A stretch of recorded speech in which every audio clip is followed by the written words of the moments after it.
Hello guys, இப்போது ஒரு நம்பரை எப்படி ஈஸியாக 3 டேபிளில் டிவிசிபிள் ஆகுதா இல்லையா அப்படின்றத கண்டுபிடிக்கலாம் அப்படின்னு பார்க்கலாம். இப்போ ஃபார் எக்ஸாம்பிள் இப்போ நம்பர் 1347 அப்படின்னு எடுத்துக்கலாம். இப்போ இந்த நம்பர் வந்து 3 டேபிளில் டிவிசிபிள் ஆகுமா ஆகாதா அப்படின்றத எப்படி நம்ம ஈஸியாக ஃபைண்ட் பண்ணலான்னு பாருங்கள். இப்போது இதை எப்படி பண்ணலாம் அப்படின்னா, இந்த 4 நம்பரையும் ஆட் பண்ணிக்கோங்க. 1 + 3 + 4 + 7. இந்த 4த்தையும் ஆட் பண்ணால் என்ன வரும்? 1 + 3 4, 4 + 4 8, 8 + 7 15.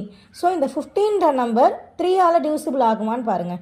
ஸோ 15 வந்து நமக்கே தெரியும் 3ஆல் டிவிசிபிள் ஆகும். 15 இஸ் டிவிசிபிள் பை 3.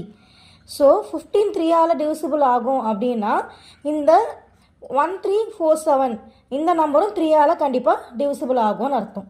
அவ்வளோதான். ஓகேங்களா? இப்போ அதே மாதிரி நெக்ஸ்ட்டு சம் பாருங்கள்.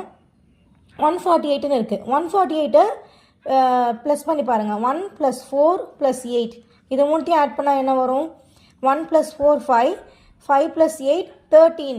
13ன்றது 3 டேபிளில் டிவிசிபிள் ஆகுமா? ஆகாது. 13 is not divisible by 3. 13 is not divisible by 3. So 13 3 டேபிளில் டிவிசிபிள் ஆகாதுன்றதுனால இந்த 148ம் 3 டேபிளில் டிவிசிபிள் ஆகாது. அவ்வளோதான். இந்த மாதிரி நம்ம ஈஸியாக ஃபைண்ட் பண்ணிக்கலாம். ஸோ என்னுடைய வீடியோஸ் உங்களுக்கு பிடிச்சிருந்தா லைக் பண்ணுங்கள், ஷேர் பண்ணுங்கள், மறக்காமல் சப்ஸ்கிரைப் பண்ணுங்கள். தேங்க்யூ.